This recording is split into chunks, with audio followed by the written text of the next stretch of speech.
Hey guys and welcome to my YouTube channel Shrey where knowledge meets creativity. हमारे channel का बस एक motive है, fuelling minds and framing dreams.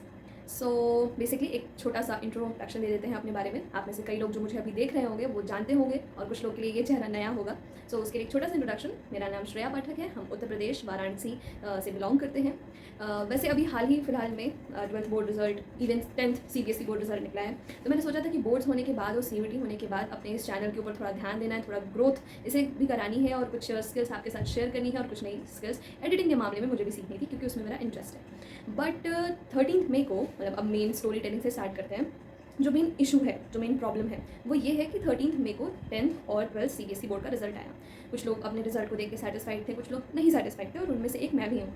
तो मेरे बाकी सारे सब्जेक्ट्स में मार्क्स अच्छे आए मेरे एक्सपेक्टेशन के हिसाब से। आई नो, मतलब रिजल्ट कहाँ स्क्रीनशॉट मैं कभी भी वीडियो में लास्ट में या अभी लगा दूँगी वीडियो के बीच में। But the thing is that कि अपने रिजल्ट को देख के तो सेटिस्फैक्शन नहीं था उतना, क्योंकि इकोनॉमिक्स जो सब्जेक्ट है, पहले बता दूँ कि मैं कॉमर्स स्ट्रीम की थी क्लास 12th में। तो जो इकोनॉमिक्स में मेरा मार्क्स आया आउट ऑफ 80 वो 54 था और मैं उससे सेटिस्फाइड नहीं थी। तो फिर उसके बाद मैंने अपने सब्जेक्ट टीचर, इकोनॉमिक्स टीचर को कांटेक्ट किया और उनसे मैंने डिस्कस किया। तो फिर उन्होंने मुझे सजेशन दिया कि ओके, इफ़ यू वांट तो आप अपनी स्कैन कॉपी मंगा सकते हो। तो ये जो स्कैन कॉपी मंगाने का जो पूरा सिलसिला था, इसका जो प्रोसीजर था बेसिकली ये 21 मई से चालू होने वाला था CBSE की वेबसाइट पे, वो ऑप्शन था। सो मैंने उस प्रोसीजर को, उस जो भी PDF में प्रोसेस था उसको फॉलो करते हुए 21 को ही दोपहर के 3 या 2 बजे के करीब में मैंने 700 रुपीज़ अपनी ही स्कैन कॉपी मंगवाने के लिए पेमेंट कर दी CBSE को।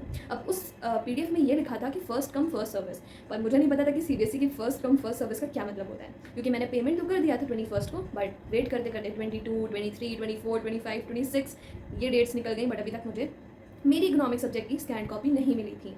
तो 27 को ऐसे ही, क्योंकि बार बार उस पोर्टल को जैसे रिजल्ट चेक करने के लिए खोलना होता है, वैसे ही उसको भी मुझे बार बार चेक करना था। तो 27 को जब हम रात में 9 साढ़े 9 बजे के करीब उसको खोलते हैं तो उसमें देख के हम खुश होते हैं कि फाइनली मेरी स्कैन कॉपी आ गई। बट एक प्रॉब्लम थी। वो प्रॉब्लम ये थी कि जब मैंने उसे खोला तो वो थोड़ा सा शॉकिंग था मेरे लिए, क्योंकि जो पहला फ्रंट पेज होता है जिसमें हम अपनी डिटेल्स भरते हैं, जिन्होंने बोर्ड एग्जाम दिया होगा 10th 12th का उन्हें पता होगा, तो उसमें जो जहाँ नाम लिखते हैं और बाकी आपका रोल नंबर लिखा होता है, बाकी डिटेल्स आप फिल करते हो, वो वाला पेज जो था वो हाइड था। बट जो उसके जो लेफ्ट साइड में कॉर्नर में जो डिटेल्स हम लोग लिखते हैं, इकोनॉमिकल जो भी सब्जेक्ट है उसका नाम, उसका कोड, कौन से दिन आप एग्जाम दे रहे हो, क्या डेट पे दे रहे हो, वो सारी इन्फॉर्मेशन वो फर्स्ट पेज को देख के मुझे लगा कि हाँ वो मेरी ही कॉपी है। बट जैसे ही मैंने उसे और स्क्रॉल किया उस डॉक्यूमेंट को और मैंने आगे देखा कि अपनी आंसर शीट को, तो वो मेरी थी ही नहीं। और ये सबसे ज़्यादा शॉकिंग पार्ट था मेरे लिए और इवन मेरी फैमिली के लिए कि मैंने 700 रुपये जिस चीज़ के लिए पे किया CBSE को, और फाइन मुझे मिला क्या इन फाइनल रिजल्ट, मुझे किसी और बच्चे की कॉपी मिली। इसका मेरे पास प्रूफ है, डिस्क्रिप्शन बॉक्स में उस डॉक्यूमेंट का मैं लिंक दे दूँगी वहाँ पे, या फिर मैं इस वीडियो में अभी आपको दिखाऊंगी इस डॉक्यूमेंट को। सो बेसिकली वो पहली बात तो मेरी हैंड राइटिंग है तो मुझे पता होगा, तो उस बच्चे से जो भी वो डॉक्यूमेंट है और जो मेरी हैंड राइटिंग है वो एकदम मैच नहीं हो रही है। पहला प्रूफ जो है मेरे पास। दूसरा प्रूफ ये कि उस स्कैन कॉपी में उस बच्चे को केवल और केवल आउट ऑफ 80 28 मार्क्स मिले और मुझे तो कम, फिर भी आउट ऑफ 80 57 मार्क्स मिले इकोनॉमिक्स में। और तीसरा प्रूफ ये है कि मैंने अपना इकोनॉमिक सब्जेक्ट का जो एग्ज़ाम था जिस दिन 19th of March I guess, Wednesday था उस दिन, तो मैंने क्वेश्चन नंबर 34 से स्टार्ट किया था और वो भी इंडियन इकोनॉमिक वाले सेक्शन से। जो लोग कॉमर्स स्ट्रीम से होंगे उनको अच्छे तरीके से पता होगा, इस वजह से, ताकि वो 6 मार्क्स वाले होते हैं तो मेरा एग्जाम जो है पहले मैं बड़े पोर्शन को कवर कर लूँ इस वजह से। बट वो जो रॉन्ग डॉक्यूमेंट मेरे पास आया है उसमें मैक्रो इकोनॉमिक्स के क्वेश्चन नंबर 1 से स्टार्ट किया है उस बच्चे ने। तो इतना प्रूफ तो काफ़ी है। बट तो ये सारी चीज़ों को देखते करते मैं शॉक थी और फिर मैंने अपने सब्जेक्ट टीचर और अपने क्लास टीचर, इवन अपने स्कूल के प्रिंसिपल से भी बात की, और इवन जो CBSE का के पोर्टल पे जो नंबर दिए होते हैं इंक्वायरी पे, उस पर भी कॉल किया। तो उन्होंने बोला कि आप ईमेल ID मैं आपको दे रही हूँ, आप उस पर इस अपने इशू को एड्रेस करके आप उन्हें बता सकते हो। बट मैंने 2 से 3 बार ईमेल किया, बट अभी तक उसका कोई रिप्लाई नहीं आया है।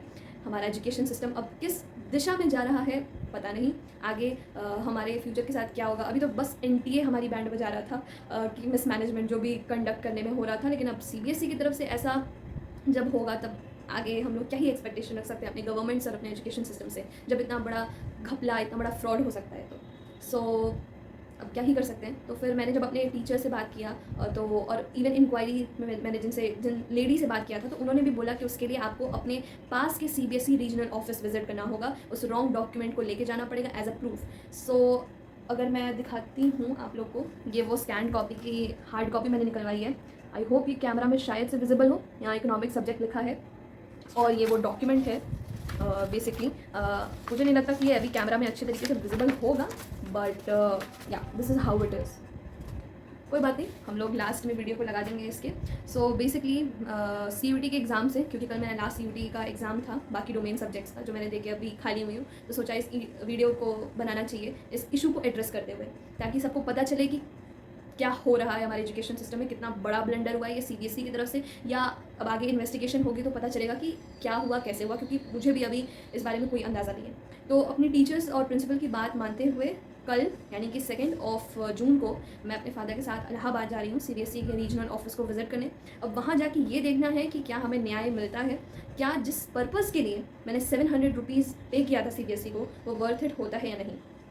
और आखिर मुझे भी तो पता चले कि ये आखिरकार हुआ क्या, कैसे, अगर इतनी बड़ी गलती हो सकती है कि किसी दूसरे बच्चे की आंसर शीट किसी दूसरे बच्चे को जा सकती है, तो ये भी पॉसिबल है और ये भी क्वेश्चन CBSE के ऊपर उठ सकता है कि वो जो मेरे इकोनॉमिक सब्जेक्ट में 57 मार्क्स आए, क्या वो सही थे।